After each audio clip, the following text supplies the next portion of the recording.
Welcome to the Create the Life You Want podcast, where we break down the journey of people just like you going from dream to ownership in business acquisitions, franchises, and startups. I'm your host, Jeremy Ames. Today's episode is brought to you ad-free by Guidant Financial. Guidant is America's leading company helping aspiring entrepreneurs use retirement funds to buy or start businesses.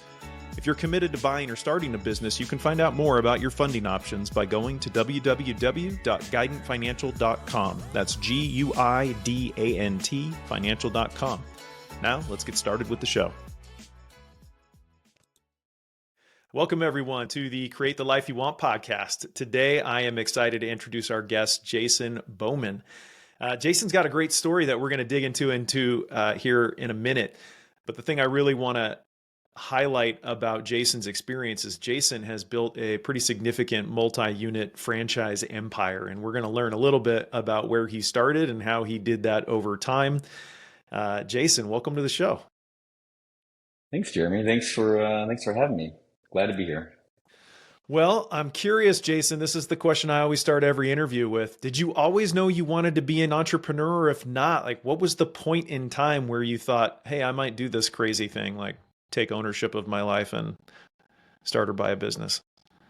Yeah, that's a good question. I don't. I think looking back, I think I probably did want to be an entrepreneur all my life, but kind of felt like the track that was the best for me, kind of growing up and going to college, getting an engineering degree, kind of going into work for a large company. That was always kind of, I perceived at that time to be the best avenue to kind of be successful.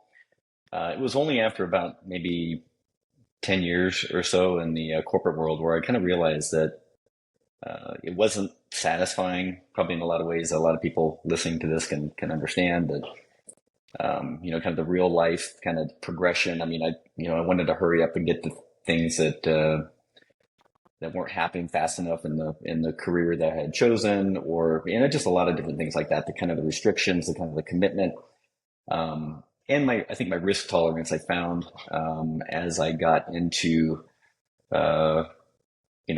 different roles and being with the company for a long time. It's like I'm okay taking bigger risk, and even if that means not getting a paycheck, or kind of having that security. I kind of realized that I've seen people be successful outside of the corporate world kind of inspired me to kind of to really think about that and to kind of change track. And so it was probably in my mid 30s when I really kind of jumped into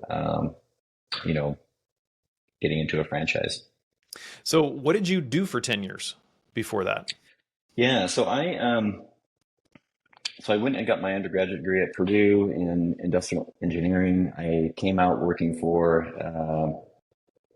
a couple of companies. It was right in the early 90s when the economy was rough. I don't know if you remember that kind of transition from Bush to Clinton, got a little bit of recession there. So I ended up working at McDonnell Douglas before they got bought by Boeing. I was an industrial engineer there. I was there for a few years. I ended up at that time even being not satisfied with where I was going or what I was doing, and I wanted more. So I went back and got my MBA at Indiana University in kind of the mid to late 90s. And then I came out of that with a job with Boise Cascade here in Boise, Idaho, and started with them for a few years. Again, kind of realizing, is this really what I want to do? Worked with Capital One, the credit card company. I kind of left Boise, went to Capital One for about 5 years. And that's actually kind of what inspired me to kind of really look beyond, because a lot of people, I went from Boise Cascade, a very mature industry, paper, wood products, into credit cards. And it was Capital One at the time was a very young company with a lot of new people coming in, a lot of young people.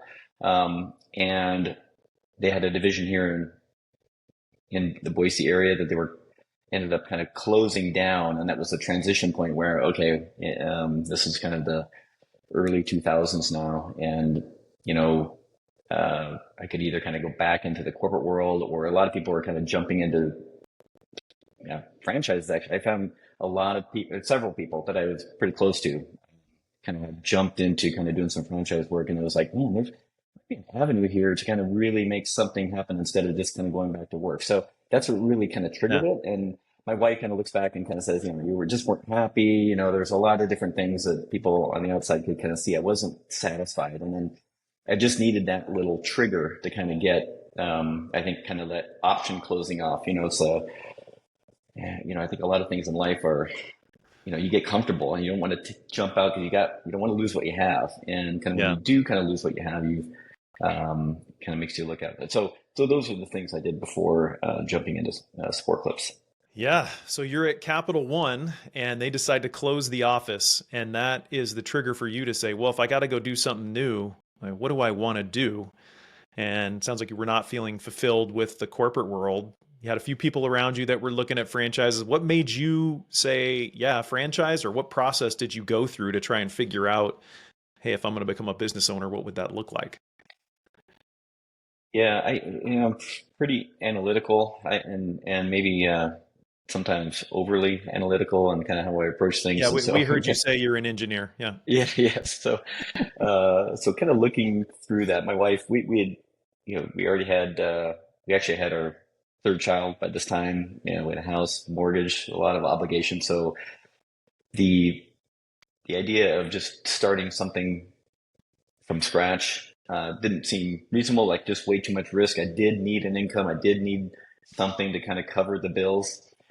Um, and uh, and so franchising, I kind of did a lot of research on franchising, kind of like this, being an entrepreneur with some guardrails. It's like kind of getting a recipe and kind of executing on the recipe and learning a lot about that, and it kind of seemed like a better fit for me, for us, for our family.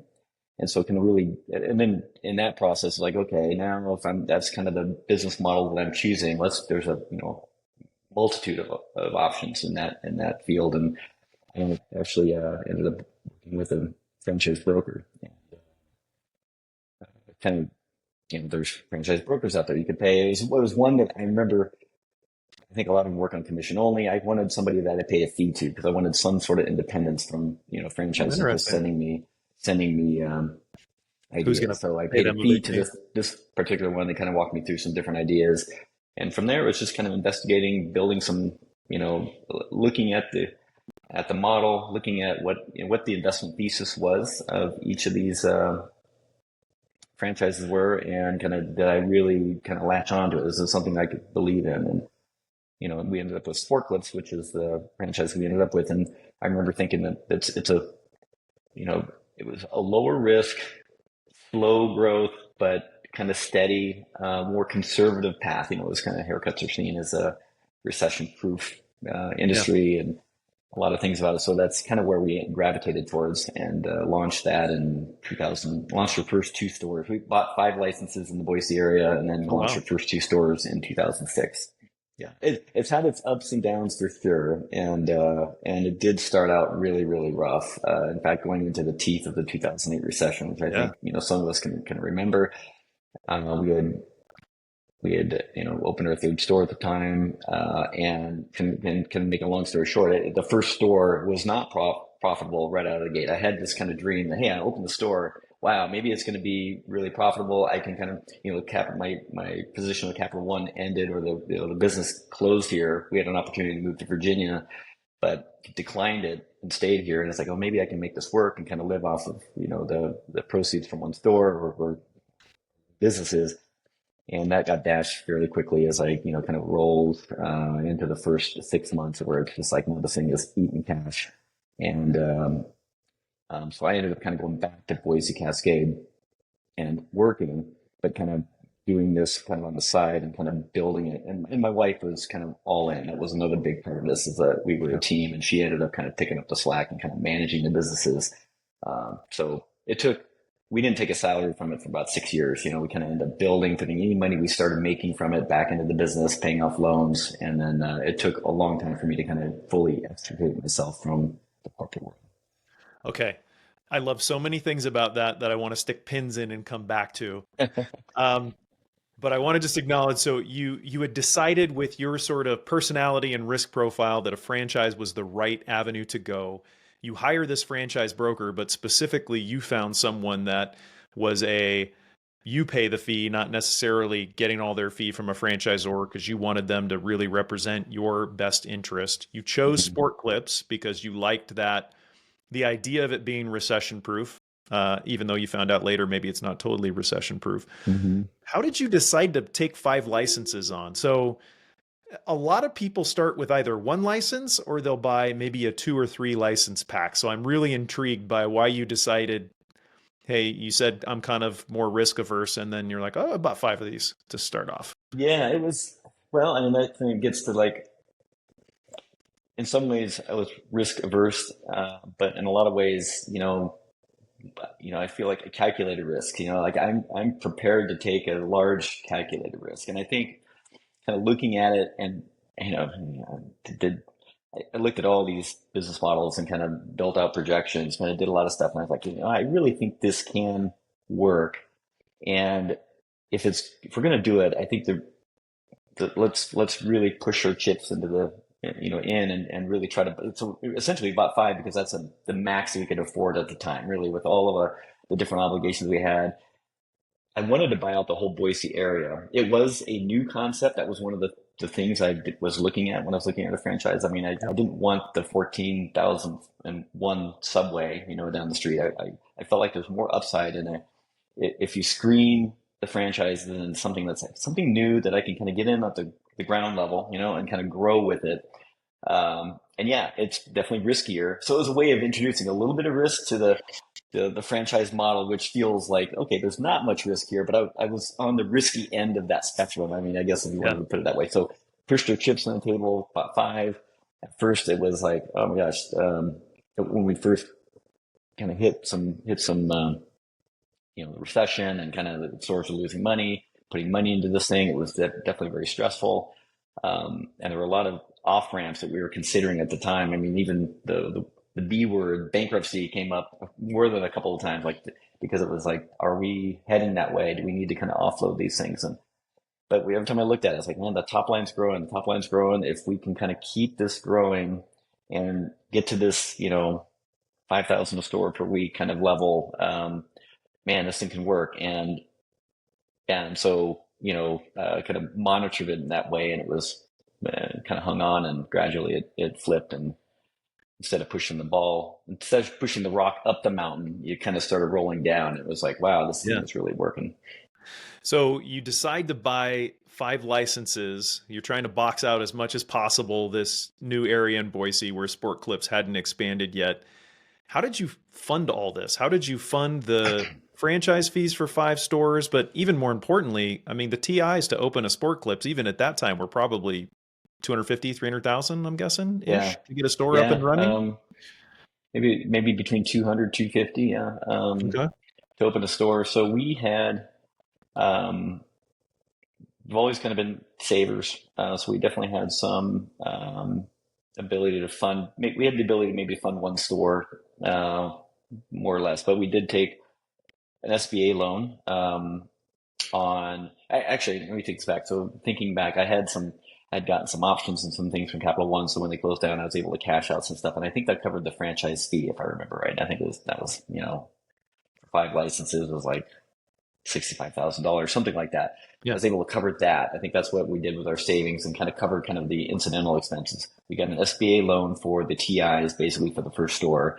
And then the second store, we had some family help on some funding, to kind of help fund the second store. So a little How more than often, half, how often after the first store did you open the second store?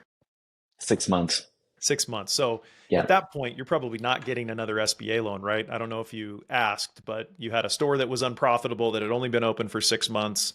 You presumably didn't have enough cash yet. So you go to friends and family to bring in Yeah. the Yeah. difference to open store two. It was something that, hey, this is in the retail business, I mean, location means a lot. So we kind of had really done some due diligence on some locations that we were really interested in. And so this one popped up that's actually ends up being the top store in, Idaho and Utah for sure. It's a top 20 store in the country right now. It's that second store that I ended up, Yeah. we really wanted. So I ended up getting some family kind of help chip in to help fund that store. And then from that, I think the third store, I'm trying to remember how we financed it. I think it was kind of just scraping together money that we could. But we always been fairly debt averse.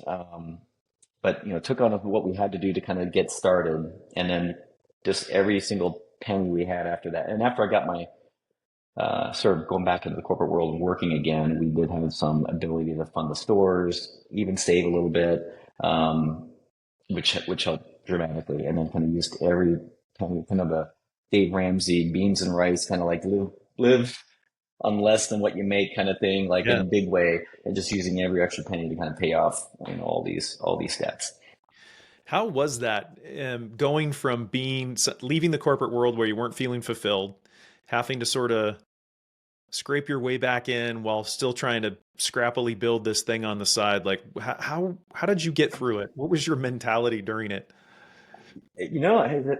I'm sure a lot of people can appreciate this. I just remember going into, the funny thing is, once I went back to Boise Cascade, kind of that there's been some corporate changes. The company had split a couple different pieces, and one of them actually had provided a ton of opportunity for me. So I ended up getting into an investor relations role and kind of doing a lot of, so it was a very intense job at that point. So kind of working all day, all the time. So I really, I don't know, I would say that both my wife and I during that time, and we had three kids, raising three kids, that she kind of really did the heavy lifting, I think there.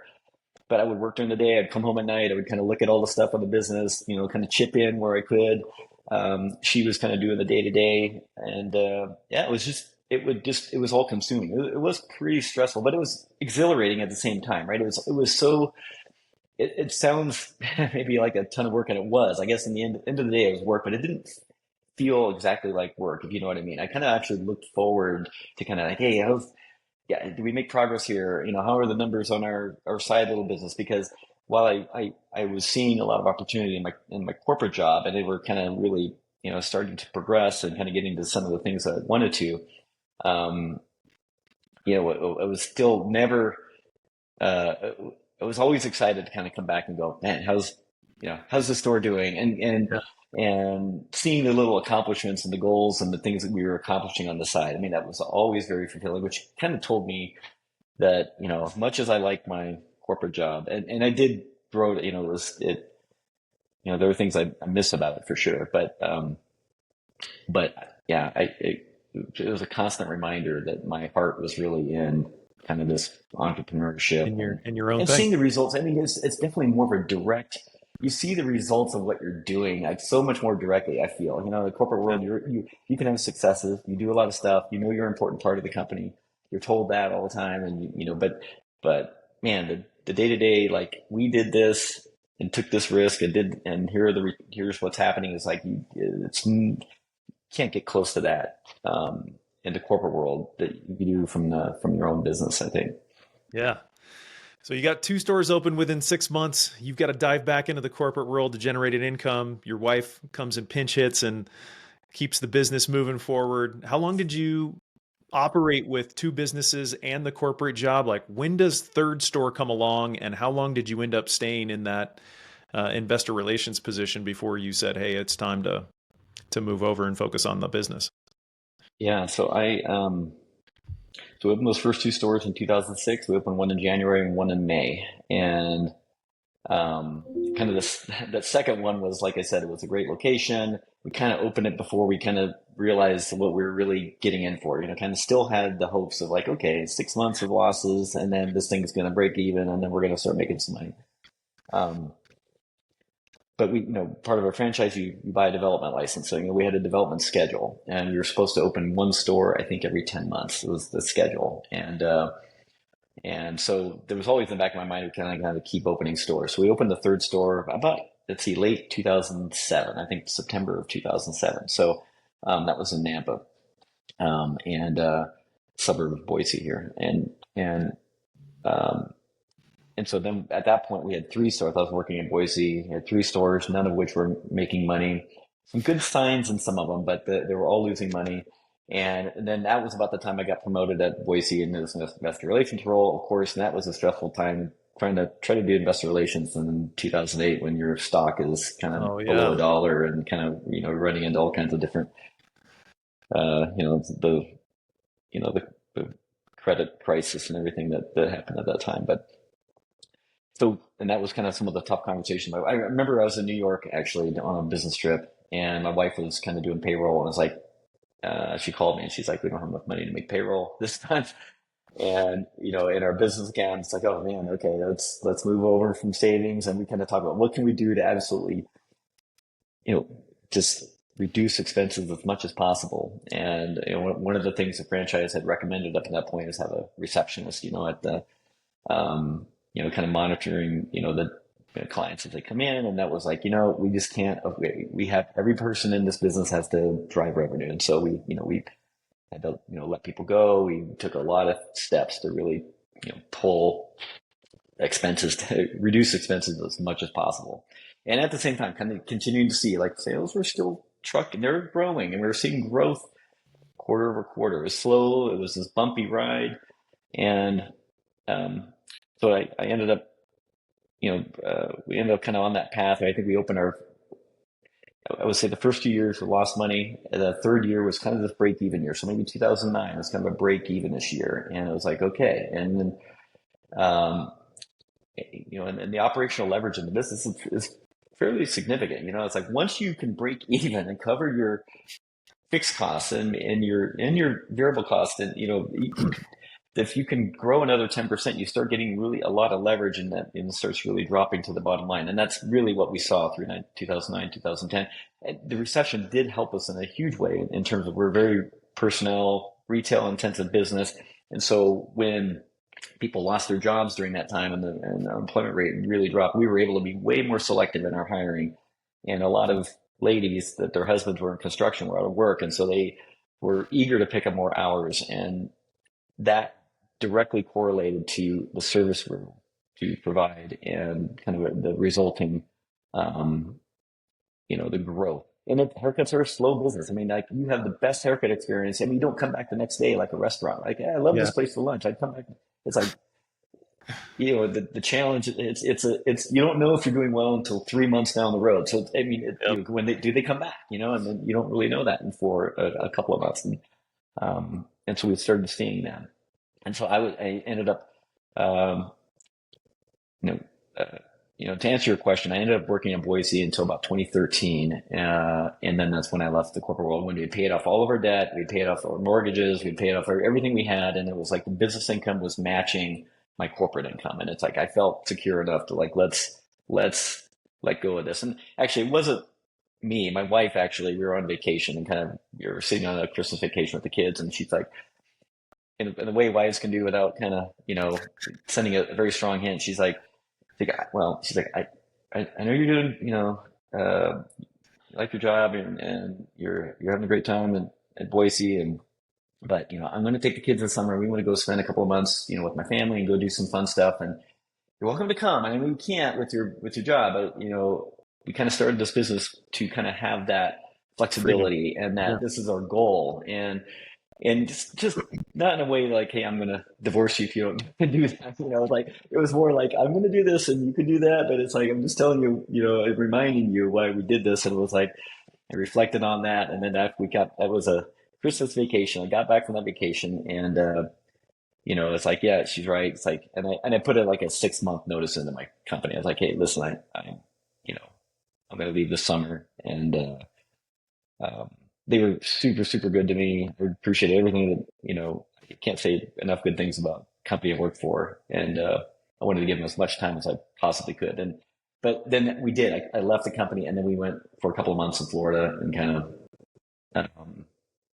essentially I felt like I retired compared to what I was doing before, Yeah. in the Double job. intensity. It was, I felt like it was like, I don't have anything to do. I mean, there's stuff to do in the business. There's always stuff to do in the business, but The it's have-to just list got a lot smaller. it did. Yeah. So it was about 6 years, 7 years when I finally left and I felt like we were in a good spot. And it's like, and I remember 3 months in, I was like, man, I could never go back and work for a company after that. It was such a change. And, and then my wife was like, there's a lot of things working. You're kind of. I realized how stressful it is. I mean, it's not. It's a good stress. I mean, it's like busy stress, but earnings calls, like being responsible for just all the different things that you're responsible for in a big company and a kind of more of a senior position. I mean, it does kind of weigh on you. You don't really realize it. And the same thing happens in your own business, I guess, but it is more of a choice. It's more of a feeling like what I can stress about the things I feel are important, not what somebody else feels is important. Yeah. So Interesting. So, thank God for your wife, man. She really, I she know. really came up Well, clutch in this whole thing. it was sometimes like it's a good remake. Well, because it is yeah, it was exhilarating to really start to progress in your career. I mean, I was and things were the company was doing better as well. Like Boise Cascade was doing better, and I ended up switching roles into this new finance role. I was kind of on a good a track that was maybe would have led to something more senior in the company, and so that was really exciting. Like wow, and maybe that's just part of who I am. Like kind of seeing that potential and kind of Progress. being kind of goal driven, and seeing that. And so I was seeing that more on the company side, and so it was kind of hard to give that up, um, and so Yeah, that but you, reminder from the wife is always, you know, kind of brings you back. Like yeah, you're right. And I have yeah, been I want to go back though learning a to lot. something you said. You said 3 months after leaving, you said, I will never go back and work for someone again. So you're saying all these nice things about Boise Cascade and the great time you Mhm. had. What's been the big difference? And I think the big thing is that I did find out about myself that I am okay living relying on myself, I guess, or our family, my wife and I'm okay relying on us. And I think working for a company, there's always that piece that, I felt like, I don't want to do this because it's risky. And I felt like kind of letting go of that and seeing how successful it could be, the direct result of the input that you put in and the output that you get out. It's just so much more rewarding, and honestly, is way more lucrative. I mean, it's like, yeah, I could see a lot of, um, and it's not like that for every business. I'm sure it's like, we've kind of, and certainly we couldn't have said that early on, but once the business was set up in a way, and, being a multi-unit operator, we're kind of growing, we're growing in pieces. We're kind of each piece is an additional investment that, maybe generates a 35, 40%, 50% ROI, and continue to see that happen. And then and now giving that up to go back into a company where, just it's more structured. I'm not a super structured person, I guess I tend to, maybe like a lot of us, maybe like a lot of entrepreneurs, I don't know, like, you have bursts of activity and then you have bursts of like, I just, it's 1 o'clock in the afternoon. I'm going to go play golf. I'm going to go do something, and then recharge, and I'll come back and I'm going to work 8 to 10 or something. It's like that doesn't fit into a corporate kind of a schedule a lot, Yeah. but from an entrepreneur side, you can do more of that. So there's a number of reasons. I guess to shortly answer the question, it's like, yeah, it turned out to be way more lucrative. I could see the path to making money was so much more direct. It was in my hands and I was okay with that. And I liked dealing with people and the employees and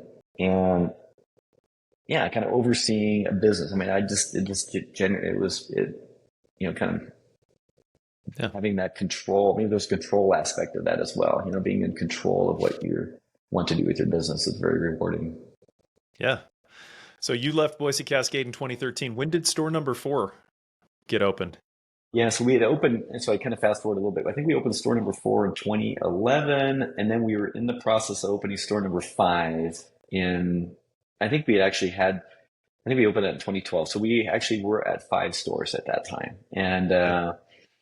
Um, and then, and then after that, I was able to kind of really, yeah. So I did want to grow our business, and Boise and the Idaho area market's a tough market. Like once you have the Boise Saturation. market, it's very difficult. There's no adjacent close markets, right? So there was one other franchisee that had started in the meantime in Boise. He had 2 stores. And so as I left Boise, I was able to kind of really hop into the business. And my wife was more than kind of, I think she liked what she was doing with the business, but it was more than happy to kind of get out of the frontline role and kind of maybe do more back office stuff. Um, but we had the opportunity to buy the other franchisee out, so we bought him out in 2016. It took a couple of years before he was ready to retire, and then I had a goal of kind of wanted to keep growing, but only where it made sense. I saw other franchisees growing in other markets and hopping from Texas and going to Florida, and then it was very running your own business. I mean, from a small operator to a bigger operator, that is probably one of the most difficult transitions. Like how, because you're used to doing everything yourself and you have to now start relying on other people to do those small things, and having a different market makes it even adds another layer of complexity. And yeah, if you don't pay attention to a store, you don't kind of put the effort in. I mean, it definitely can go south on you. You can, people can quit and there's a lot of risk, a lot of this risk that you just kind of overlook. And so, yeah, long story short, just opportunistically kind of acquired things after that and kept growing in our market. Boise is a great market to grow. Ended up acquiring 2 stores out in Eastern Idaho and Pocatello and Pocatello, Idaho Falls. And then COVID kind of shifted things up quite a bit as well. We had after COVID, a lot of opportunities came up, and so I had the opportunity to buy out the Ogden market, which was 7 stores, and so we bought him after 2022, actually, just fairly recently. And so now we kind of have a contiguous market from, basically Salt Lake City downtown to Boise. And that was kind of part of where I wanted to grow smartly and, not just grow for growth's sake. So I'm very happy, even in kind of a little retrenchment period, I think that we're having. I mean, the economy, wages are up, pricing power is fairly limited. The model has taken a couple of, gut punches, I think, from the heyday back in probably 2019 was probably, to kind of look at it as like, man, that was some things are just going crazy. Right up until COVID, I remember setting records every week, boom, boom, boom. And then, so it's a little bit different now, but the structure that we have, I'm very comfortable with it because I think it was very consciously and slowly grown. And Yeah. Well, so it sounds like now you're up to 16 stores. yeah, well, okay. So you've been adding them up, right? I must have left a few. So we've been growing. So we organically grew as well. I mean, I think I opened. Yeah. So just going through the numbers here. So we had 5 when I left my corporate job.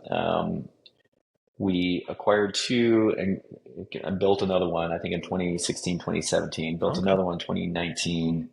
So it's 7, 8, 9, It might be 18 and then. then bought 2 in acquired 2 in Eastern Idaho.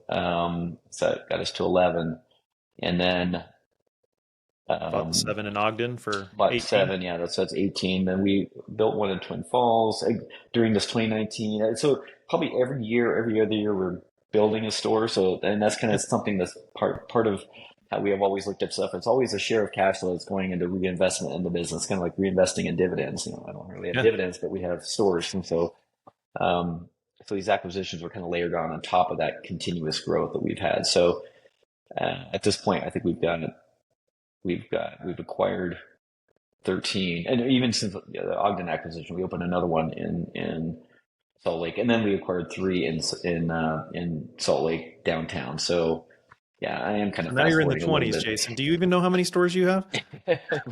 It's 24. We have 24 stores, 24 stores. and Okay. we are opening another one probably January of this year. So that would be 2025. And my goal, as I look at our markets, I feel like we can organically grow to 30 probably pretty easily with kind of some of the, just waiting and being patient, buying, growing where we see Yeah. opportunities. Well, Jason, I'm curious to ask you a couple more detailed questions. One has to do with managers, right? So you're just scraping by with these first couple of stores, losing money. At what point did you start to transition to, okay, now I'm at a size where I can start to put in this next layer of management and people to run around and tend to the things happening at the stores? Like, how did that evolution work for you? Yeah, and that's a great question because that was after leaving the company, it was probably the next big mindset shift, I think. And that was 2016. It was after we had acquired the other franchisee. And I think we'd gone to 5 to 7 stores. Maybe we were opening our eighth at that time. So kind of in that 7 to 8 store range. And at that time I was still meeting with managers kind of weekly, but going, and I probably was fairly busy with the business. It felt like way less busy than, kind of the corporate job, but it was actually, I suppose I was probably still putting in a good week's worth of work. But it was that time of saying, okay, we're getting big enough. I do want to start focusing on some other things. I want to dial back my involvement. And so looking at an area manager to kind of handle that first layer, like handle the managers, maybe even help with demoting and promoting or terminating. And it did take kind of at that time I had somebody that had been with me, was a kind of rose through the ranks very quickly. She was just a superstar, like you deal with a lot of, in business. I mean, there's a lot, especially in retail, you got a lot of people that are just kind of dip their toe and they're working a little bit, but they're not really committed to the job. And then you kind of run into some people that are like, man, I know, you're kind of in this role, or you started as a stylist, and maybe, people look at that and say, well, yeah, you're only a stylist, whatever. But it's like, man, you could have been, you have a ton of talent. Like you could have be a doctor, you could be an attorney. It's like, I think people have a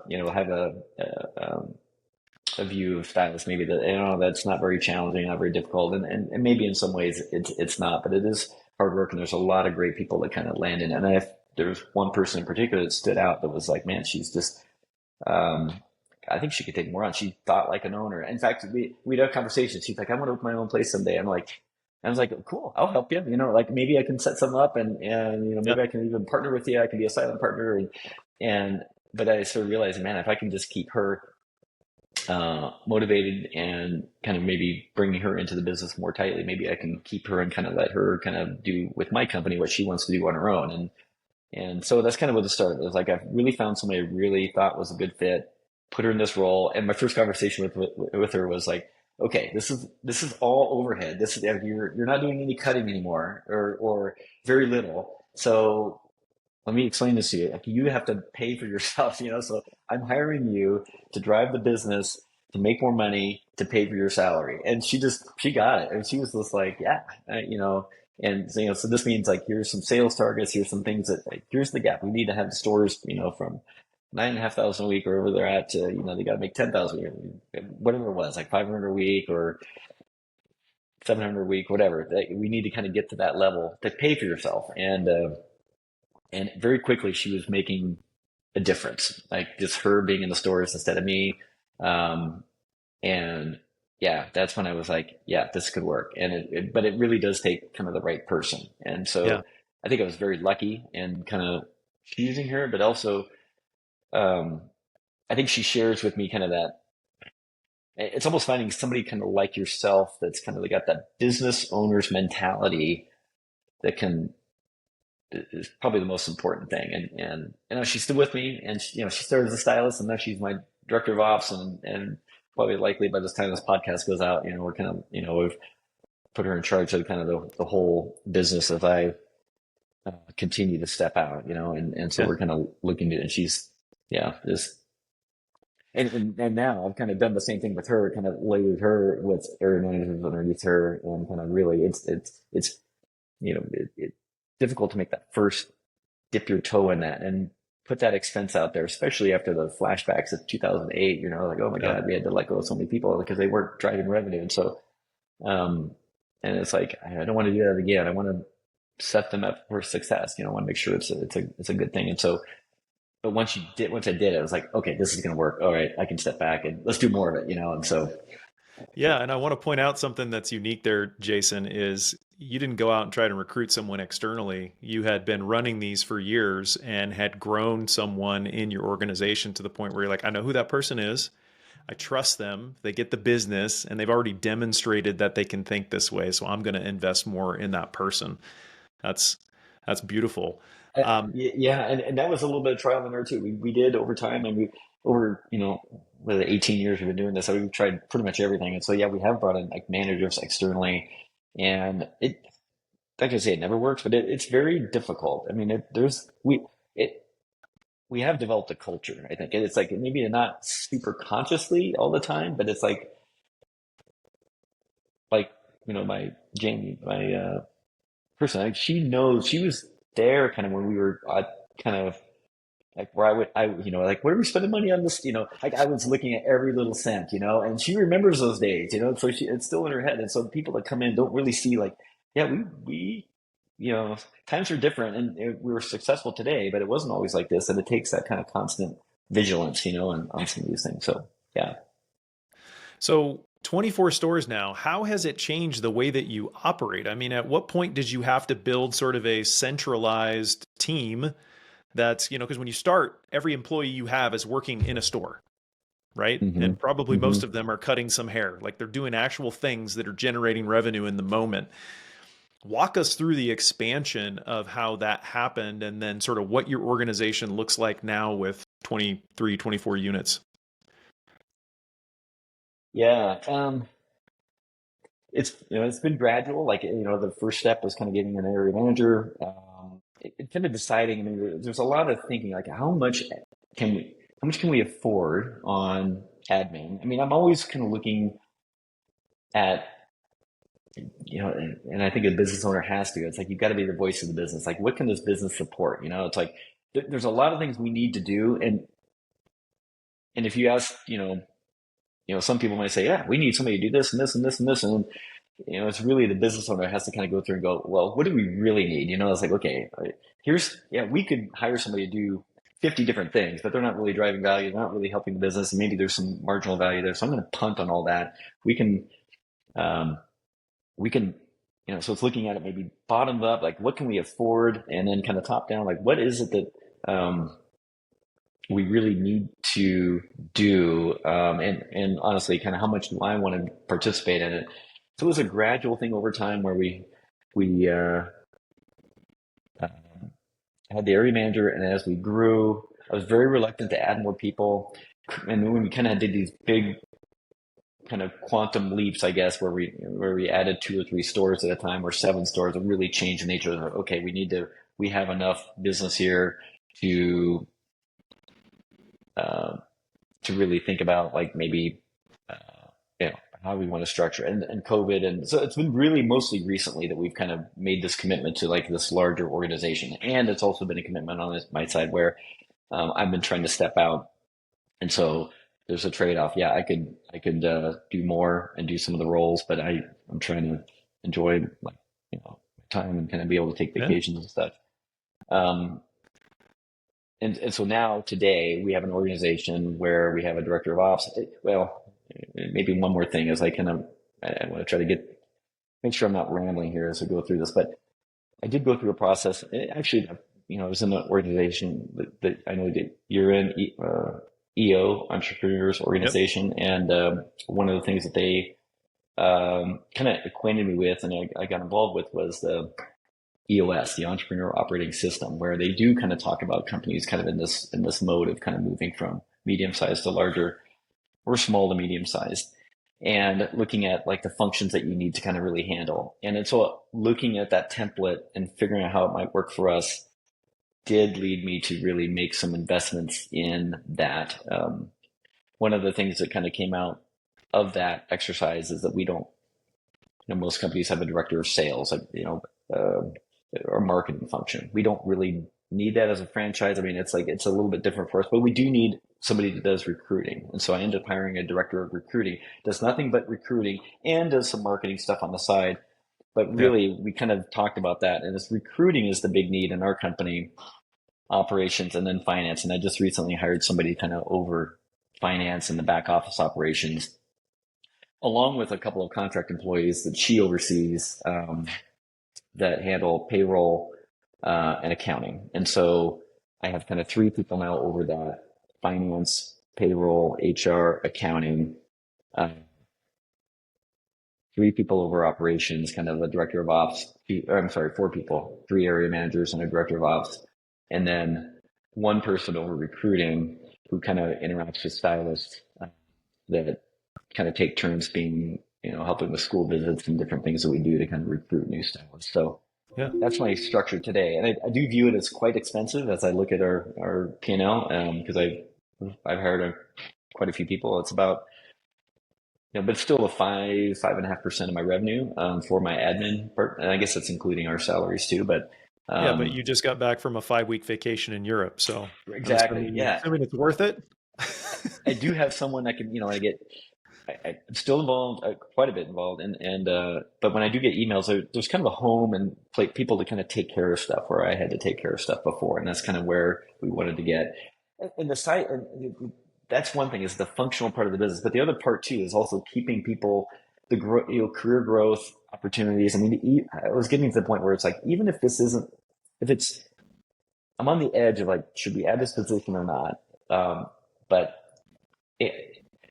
kind of the tiebreaker was in a couple of these. Does this keep this person with me and motivated for years to come and really help um, drive that feeling throughout the company that there is a lot of career growth?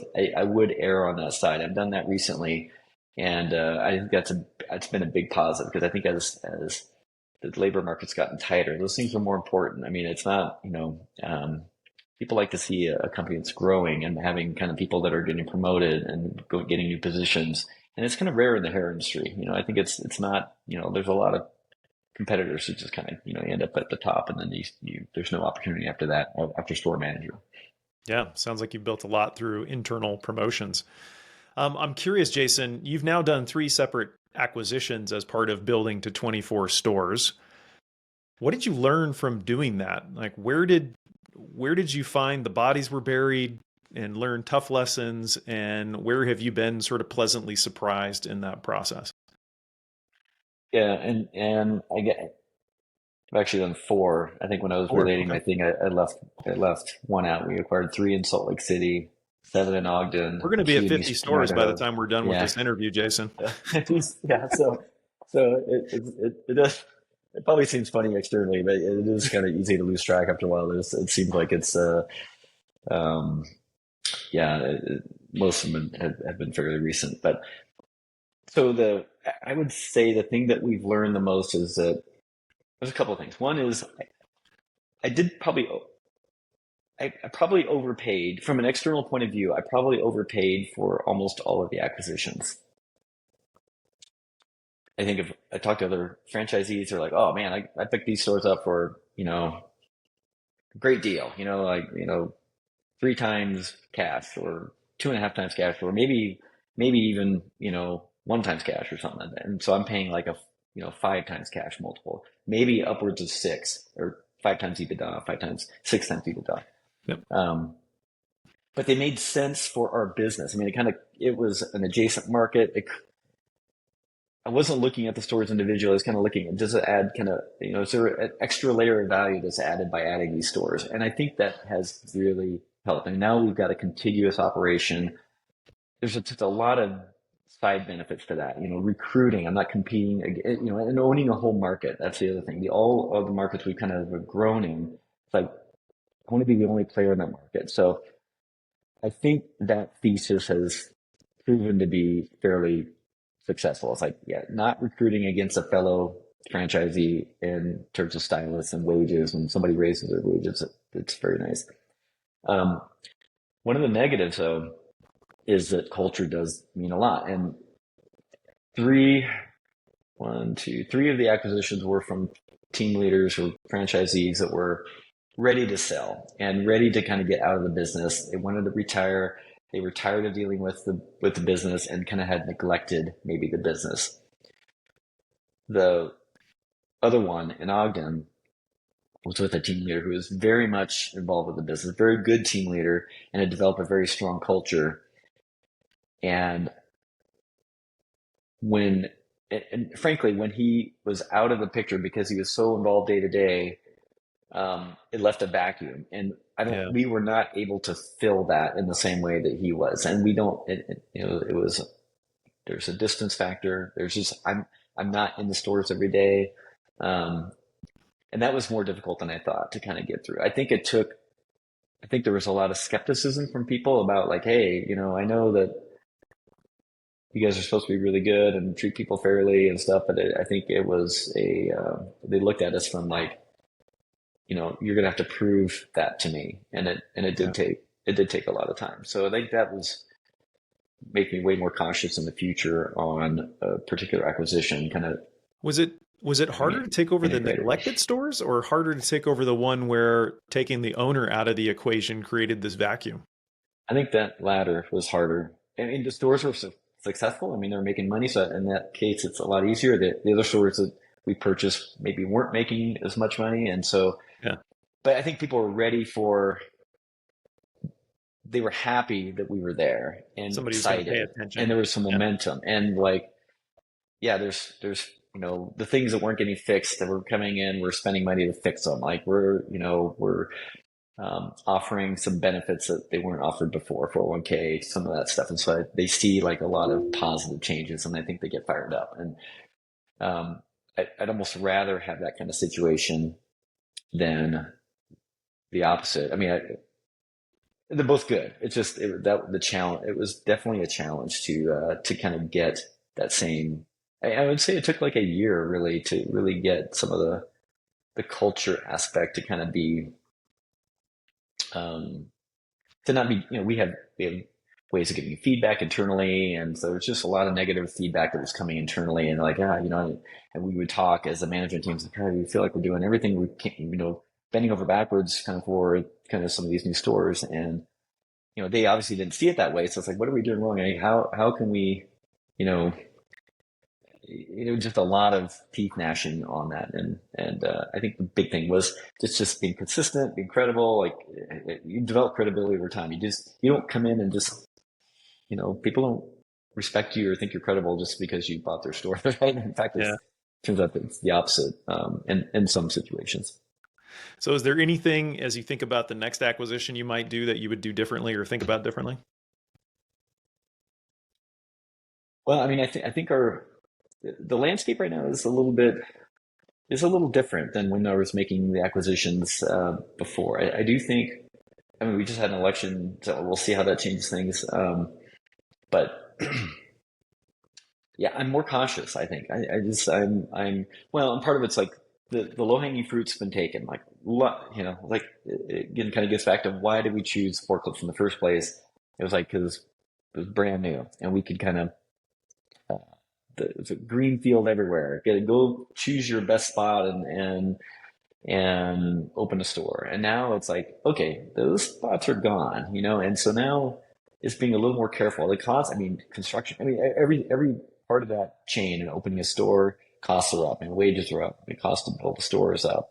Um, and I'm thinking a lot about, pricing power. It's like, you can't always just pass all those costs along to customers. I mean, maybe we can, but I'm reluctant to do that. So I'm trying to, trying to be wary of that. So I would say I'm more selective. I'm trying to get more kind of asymmetric in terms like I want to pick a spot I know will be good, instead of Yeah. like taking a chance on a spot that's like, yeah, it might not be as good, but over the long run, it'll be good. So, uh, yeah, and there's some absorbing as well. And we have taken on, I mentioned we were kind of debt free, and we have taken on some debt to kind of complete these acquisitions. Yeah. And so there's a little bit of hesitancy there in terms of like, okay, let's kind of Let's work knock that out down these first. seller notes, yeah, before we kind of, go crazy. And Maybe you could give a little insight into that, having done, I guess we're up to 4 acquisitions now. mhm. How did you negotiate those? What can you tell us generally about the kind of terms you looked for and why? Yeah. So being a franchisee in a system, you get to know other franchisees, and so all of them are people that I knew quite well and got to know over the years. I mean, the first one we made with the other franchisee here in the Boise area, we would commiserate together on how poorly all of our stores were collectively doing, for years. And so we kind of build up like a relationship, and so I haven't really done a transaction with somebody I didn't have at least some kind of relationship with, which makes it a little easier. The trust factor is way, way, way Yeah. better. A little Um, easier to get a seller note in that. event. Exactly. Yes, exactly. And for me, it was, you know, how do I evaluate them? I mean, you definitely over time, I mean, you see data from other markets to other stores. People know who's a good operator, who's not, which stores are doing well, which ones are not. And so you kind of already you're looking under the hood in a lot of cases, and you kind of see, man, those stores doing really well. Man, if you ever want to sell them, I'll take them. It's kind of maybe living in a neighborhood and knowing which houses or whatever. You get to know the streets and the traffic and Yeah. all the little details that make that you're not going to be surprised. And so I feel like that's the case in this and all the acquisitions. And the one we just made, the three in Salt Lake City, for example, that was the only acquisition that we made that the stores are losing money. Um, and that's one where it's like, okay, I think there's some upside here. I think we can kind of trim that around. I just need to price it in the beginning and kind of compensate for price. But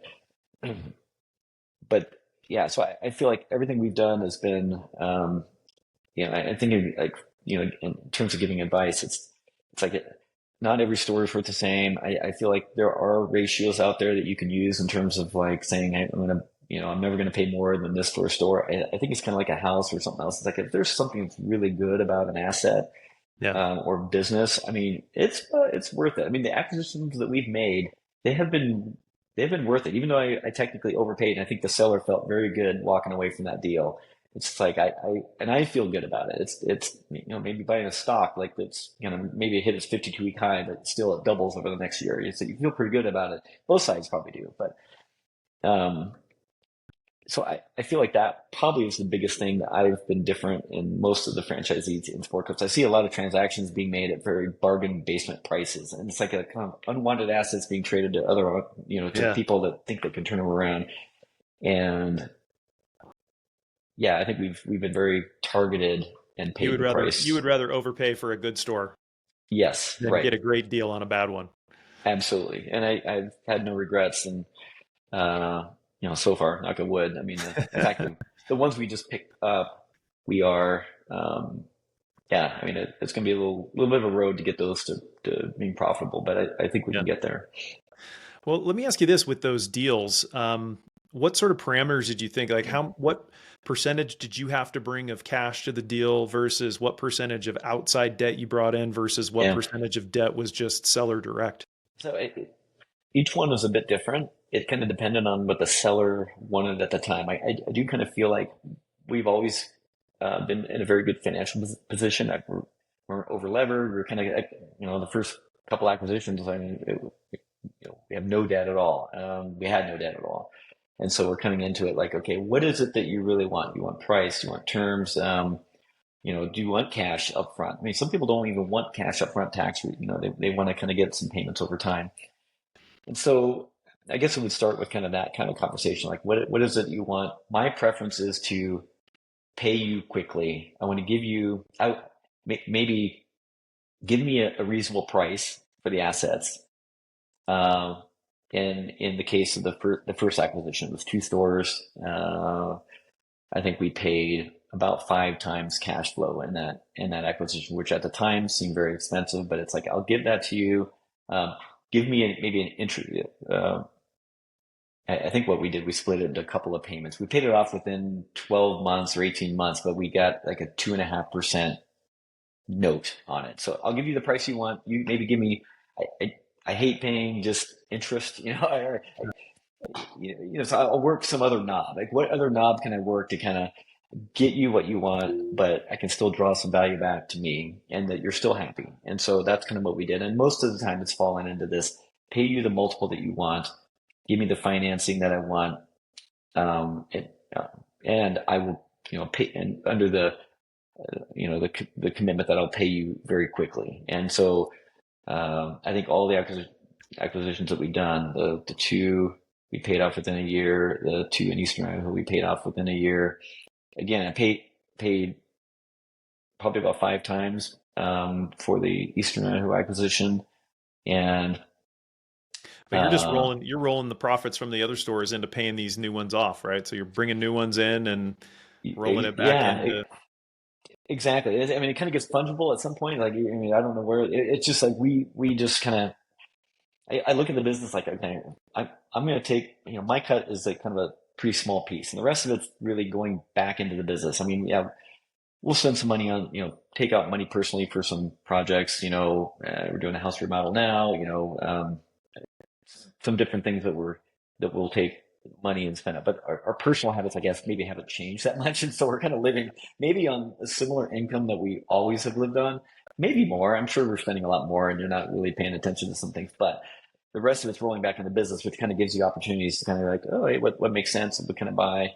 Um, and the one with Ogden was big enough where, and the price was high enough where we could not absorb that with cash. And so we, again, with him worked out a deal that was like, I'll give you I worked out a 7-year note, seller note. It was $3.5 million, I think, for the price. I mean, maybe I should probably be giving specifics, but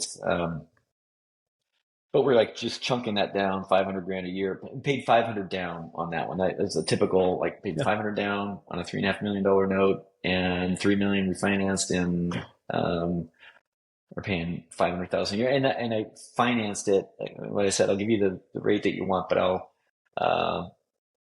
let me pay the 10-year treasury rate. Let's just put the note at the 10-year treasury rate, which at the time was 1.9%. So I think I got a Yep. You didn't 1.9% note. realize you were And screwing yourself on that one, did you? right. So yeah, the interest is low, which is very, it provides some value, but the goal is to kind of really just knock that out, pay him off. He's a personal friend. Yeah. We golf together, do lots of stuff, so it's a very comfortable arrangement. That's awesome, Jason. Your story is actually really inspiring and interesting. I'm curious as we wrap this up, given this experience you've had over 18 years, when people come to you and they're thinking about becoming a business owner, like what's the one piece of advice that you think is most important that they need to hear? Yeah, that's a good one. I guess fr- from my perspective, I think a lot of people come into it looking at the returns and the money first, and that's obviously super important. But if we had been doing that, we would never have done, you know, made it through what we did. We would have gotten out of this very quickly. We looked at the idea and it felt like it had a lot of potential and always believed in it. Uh, I kind of disassociated some, my personal interests with kind of the business idea that, because I didn't want to limit myself necessarily to like, oh, I'm personally interested in these topics and functions, so I'm going to kind of look at just these businesses. I did want to kind of look at a wider playing field. And so I think it did open up some investment opportunities like forklifts, like I probably would not have thought about before. Um, and then kind of going through the process of choosing that, looking at the investment thesis, kind of thinking about, yeah, I knew that there's a wide range of possibilities. I mean, yeah, you could cross your fingers and hope to get, a home run story, the first one, but more likely you're going to get things are going to go south. And being prepared for that was super important, and not to make a panic decision. I think that definitely I see people doing that. Like they kind of they don't prepare maybe for truly a downside scenario, and then they make a panic decision, and then I'm sure they just lose everything. And so I see so many people sold if they'd held on would be, those are really turned out to be really successful assets and stores. So I guess my advice would be, uh, yeah, to understand that starting a business is a risk, you know, and that and to be prepared for um, some of the downsides of that. Have capital to kind of to ride out those storms. But and if you have done your due diligence and really thought about it, and you really believe in that thesis, that give it a shot. Definitely give it a chance, because, like I said, I'm thankful that we did. I don't know what we were doing if we had kind of like 2008 decided like, okay, let's just sell this, let's get out of this and do something different. I'm really glad we hung out, and that was pretty. Maybe it's part of the time, and time kind of is a factor that I think give some things take some time, and a lot of people want like super fast results, and um, I think, make sure you give your business or your investment the time it needs to kind of come to fruition. What I love about your advice, Jason, in the being prepared is even you and your wife weren't totally prepared for the downside of what it was going to look like. It doesn't sound like you were ready to go back into the corporate world. That wasn't part of the original plan, but you did what you had to do to make it work. And you had a good team member in your wife that was, along for the ride and aligned with the why behind why you were doing it. In fact, it sounds like she's the one who kept you on the why path for a bit of the time there. So that is a great point. I mean, I neglect to mention that. It's like, I think having a partner, husband, wife team, whatever it is. I mean, I see partnerships in doing business, and they're, childhood friends that kind of have a good relationship. Having somebody to bounce some stuff off of it has been invaluable. For me, it's been my wife that we can kind of talk about business stuff. I think she gets a little tired of it after a little bit, but I could talk about it all day. But she's, just having a sounding board that is that to kind of get through some of those tough times is super, super valuable. I think it keeps you from making some bad decisions at times. And if you don't have that, and you just try to find that somewhere in your close friends or whatever, but that is a good way to approach a business, is having a team effort to kind of tackle it. Yep. Well, Jason, your story is really inspiring, how you got from a point where probably most people would have given up. You stuck with it, kept with the plan, and now you've got 24 of these things, maybe 25. I don't know. I don't know what the final count is we landed on, but thanks for taking the time to share with us. Thanks for listening to the Create the Life You Want podcast. If you like what you heard, you can subscribe to future episodes by clicking the subscribe button, you know where. If you're an aspiring business owner, you may also want to subscribe to the Create the Life You Want newsletter for more inspiration and tips delivered to your inbox every week. You can find the link to that in the show notes, as well as on my personal website, jeremyames.com. If you've already decided you want to start or buy a business, consider exploring your financing options by heading to our sponsor's website at www.guidantfinancial.com. That's GUIDANT financial.com. See you in the next episode.